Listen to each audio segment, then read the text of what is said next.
తెలంగాణ రాష్ట్ర ప్రభుత్వం ఏర్పడ్డాక అన్ని ప్రభుత్వ పాఠశాలల్లో ఇంగ్లీష్ మీడియం ప్రారంభించినట్లు జిల్లా జెడ్పీ చైర్పర్సన్ రోజా రాధాకృష్ణ శర్మ తెలిపారు. ప్రతి విద్యార్థి తప్పకుండా ప్రభుత్వ పాఠశాలకు రావాలన్నారు. సిద్దిపేట జిల్లా చిన్నకూడూరు మండలం కేంద్రంలోని ఉన్నత పాఠశాల ఆవరణలో నిర్వహించిన 10వ తరగతి పరీక్షా ఫలితాల్లో 10 GPA సాధించిన విద్యార్థుల సన్మాన కార్యక్రమంలో జెడ్పీ చైర్పర్సన్ పాల్గొని మాట్లాడారు. విద్యార్థులు బాగా చదువుకొని తల్లిదండ్రులకు, గురువులకు మంచి పేరు తీసుకురావాలని సూచించారు. మాజీ మంత్రి సిద్దిపేట ఎమ్మెల్యే హరీష్ రావు సహకారంతో గత ప్రభుత్వంలో జిల్లాలోని అన్ని ప్రభుత్వ పాఠశాలల్లో మౌలిక వసతులు కల్పించినట్లు తెలిపారు. విద్యార్థులు బాగా చదువుకొని ఉన్నత శిఖరాలకు ఎదగాలన్నారు. రాష్ట్ర స్థాయిలో 10వ తరగతి పరీక్షా ఫలితాల్లో అత్యధిక మార్కులు సంపాదించిన విద్యార్థులకు శుభాకాంక్షలు తెలిపారు.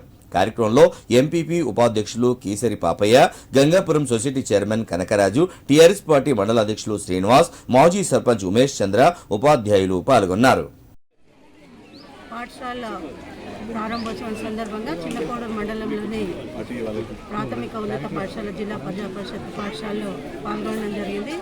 విద్యార్థులకి టెక్స్ట్ బుక్స్, అదేవిధంగా డ్రెస్సెస్, స్కూల్ డ్రెస్లు ఇవ్వడం జరిగింది. నిజంగా తెలంగాణ రాష్ట్రం వచ్చిన తర్వాత విద్యా వ్యవస్థకి పెద్దపీట వేసి ప్రభుత్వ పాఠశాలను బలోపేతం చేయడానికి గత 10 సంవత్సరాల నుంచి కూడా ప్రభుత్వం పేద విద్యార్థుల విద్యాభ్యాసం కోసం ఎంతగానో కృషి చేయడం జరిగింది.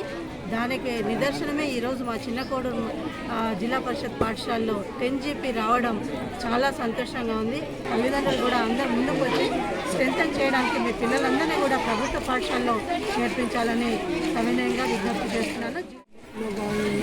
మా పాఠశాలకు జిల్లా పరిషత్ చైర్మన్ రాజేష్ గారికి ప్రత్యేకంగా ధన్యవాదాలు తెలుపుతున్నాను. రాష్ట్ర స్థాయిలో 10 GPA సాధించినటువంటి విద్యార్థులకు వీరి ద్వారా సన్మానంతో మిగతా ఈ సంవత్సరం 10th చదివేటువంటి పిల్లలకి ప్రేరణ కల్పించినందుకు మేము ప్రత్యేకించి వారికి కృతజ్ఞతలు తెలుపుతున్నాం.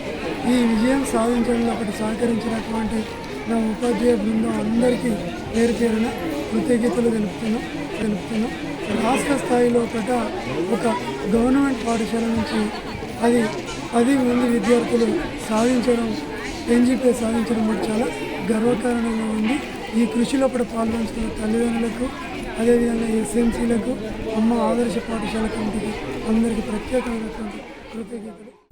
అనంతరం ప్రాథమిక పాఠశాలలో మధ్యాహ్న భోజన పథకాన్ని జెడ్పీ చైర్పర్సన్ రోజా రాధాకృష్ణ శర్మ పరిశీలించారు. విద్యార్థులకు నాణ్యమైన భోజనం అందించాలని నిర్వాహకులకు సూచించారు. ప్రతి విద్యార్థి బాగా చదువుకోవాలన్నారు. విద్యార్థుల మేధస్సును పెంపొందించే విధంగా ఉపాధ్యాయులు కృషి చేయాలన్నారు. విద్యార్థులకు రుచికరమైన భోజనంతో పాటు మెనూ ప్రకారం అందించాలని మధ్యాహ్న భోజన పథకం నిర్వాహకులకు సూచించారు.